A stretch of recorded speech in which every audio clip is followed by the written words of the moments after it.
Hey guys, Sarai here with the Inner Force Circle. All right, now we're talking about how does one move, because I've mentioned before about the different levels, right? You have your level 1, stone, level 2, you have plant, level 3, animal, level 4, human, and then you have level 5 and 6. Okay, but so my thing is, how does one move to level 5, right? So we're in the 4th. But what exactly moves us to the 5th level? Is it enlightenment?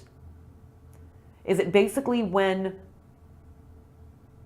is it like once you achieve enlightenment, it stops? Or like here's the thing though. And when does karma start and stop? Does it stop when you achieve enlightenment? Or does it stop when you become self-aware and then you no longer get karma back? Like when you become self-aware and you're aware of souls and spirits and source, does that like stop karma from happening? And what if you're self-aware and you speak with God, but yet sometimes you still get caught up in being human, right? And you end up letting emotions get the better of you, and maybe you don't react in a certain, like in the best way that you should be, and like, are you accruing karma? I don't know when it starts, when it stops, when you move from this to that.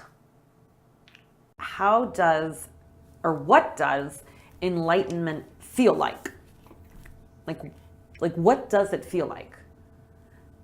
So okay, so I'm saying, what does it feel like? Do you have the same emotions? Do you like particularly love and joy?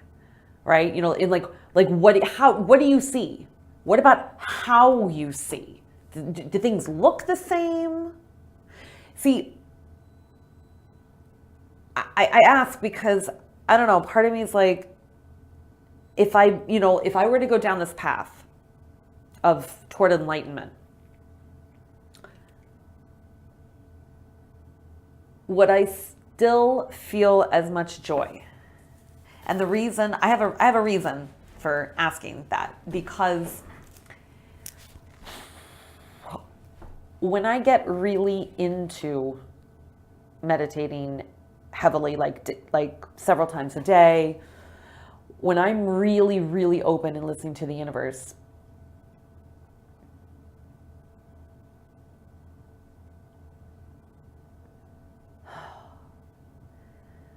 goals matter,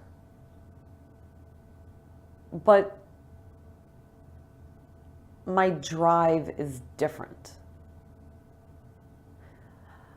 Before I became self-aware, I was extremely driven. Like I would push myself way too far. I realized it was way too far, but I think I mentioned in one of my other videos about me when I do cardio.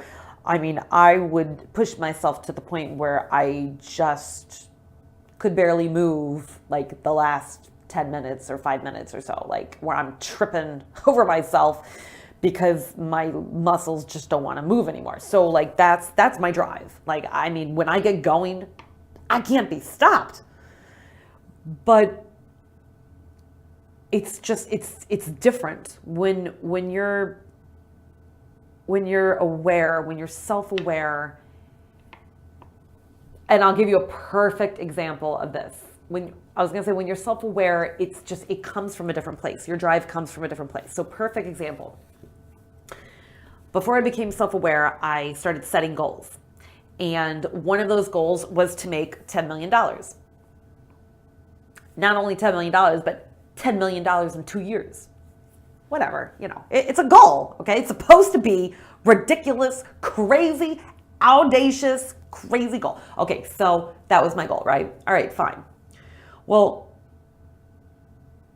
a few weeks later, after, because around that same time I was starting to meditate and it sounds like medicate heavily, but it's not. Meditate, I'm talking about meditate heavily, all right? So when I started really meditating, and I became self-aware, it quickly became apparent that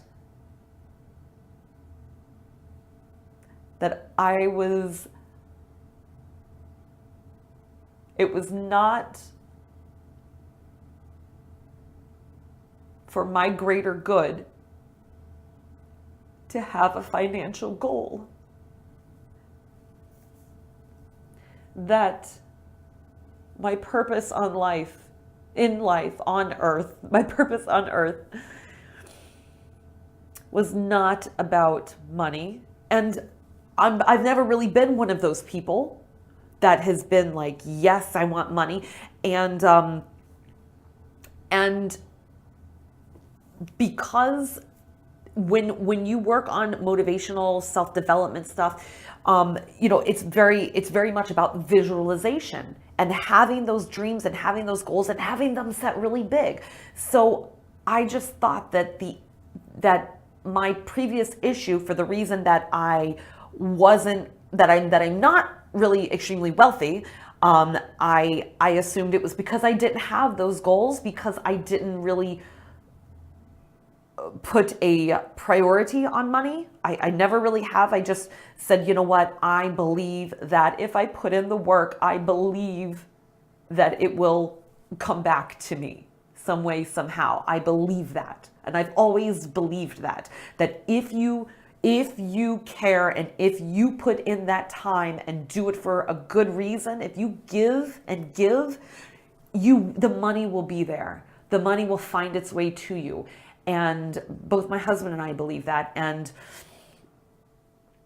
I guess I just always had that mentality. So I never really put a big goal on it. So then doing self-development is all about setting those big goals. So I was like, oh man, maybe that's why I was missing out. That's why I don't have my $10 million, is because I didn't put the goal on it. So then I put the goal of specifically that, and then the universe came back and said, no. No.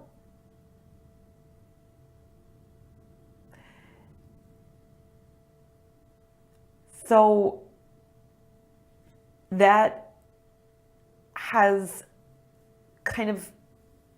it threw me for a little bit of a loop, because I just wasn't quite sure how to handle that. But I have actually chosen to put my focus into my business. And not just that, my goals are centered more around, instead of saying I would like $10 million, right? My goal is, with my visualization, my affirmation, it's about, I am experiencing financial freedom, allowing me to give myself completely to the higher power. Because to me, true financial freedom is having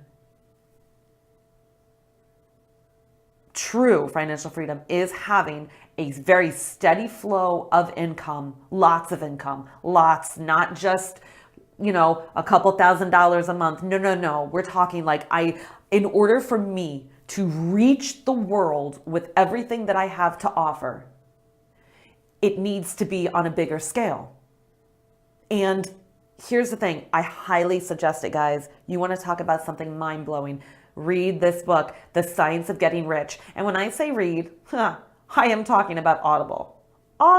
Can we say audiobooks? Okay, I read articles online about fitness, about wellness, about everything like that I do. But when it comes to reading a book, I love the Audibles, and you get your first one free. So I'm just going to throw that out there. I'll be glad to send this book to you guys if you want, because I can send books to people for, like the first time for free. So just let me know if you want me to do that. You can comment in below.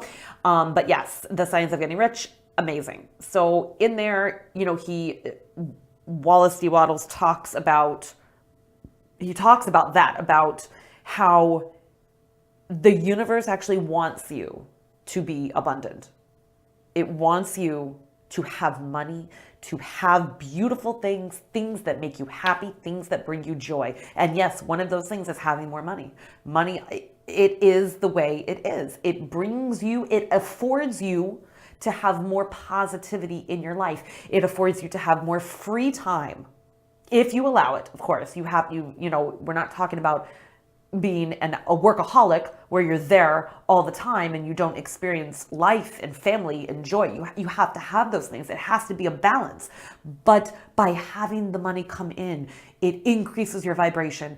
It gives you more time with your family. It gives you more time to travel. It gives you more time to have those things, those wonderful, joyful things in your life, which in turn raises your vibration. And you know what? Things like charity, for example, the biggest form of charity, and this is what I would want to do. I would want to create a meditation studio, excuse me, a meditation studio for anyone, free of charge.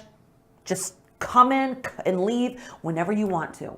That's it. A safe place, a safe haven where you can come and spend 10 minutes, an hour, whatever you want to, believing whatever you want to believe. Come in, you do your time, you do your time, you do what you take your time, and you leave. And like that, to me, having a safe haven like that is a form of charity. I also would want to teach people for no charge, teach those people that are in need, to teach them success principles. These are things that can completely change people's lives, can get them off the streets, can get them out of poverty, out of debt, get them on the road to success.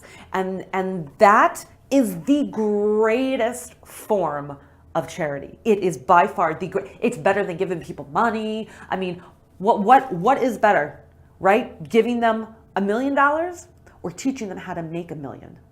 Because if they can make that, even if they can make $1,000, chances are they can turn that 1,000 into another 1,000 into another 1,000, right? I mean, this is what we're talking about. By you having more money, you show other people that they can have more money too. That is true charity. Also, not focusing on poverty or whatever the negativity is. If you focus on it, you put attention on it. We're talking law of attraction here, people. The more you think about something, the more you bring it into your life.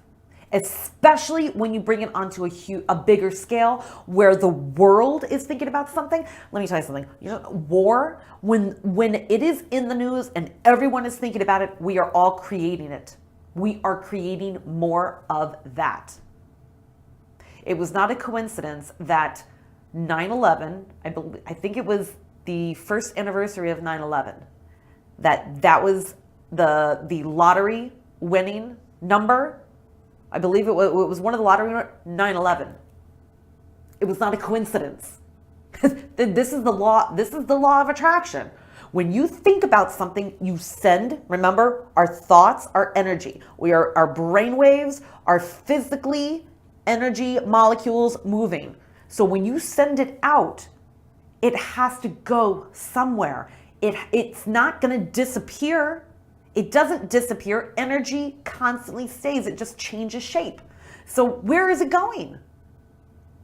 You are attracting it back at you, because especially if you are still thinking negative. And remember, what you think today is what you get back tomorrow. So if you are still thinking this is what you are going to be getting back in the future. Just be very mindful of your thought. Okay, so now I'm going back to what I was saying with if you become enlightened, okay? If you become enlightened, I was saying, do you have the same emotions? Do you feel joy and love in the same way?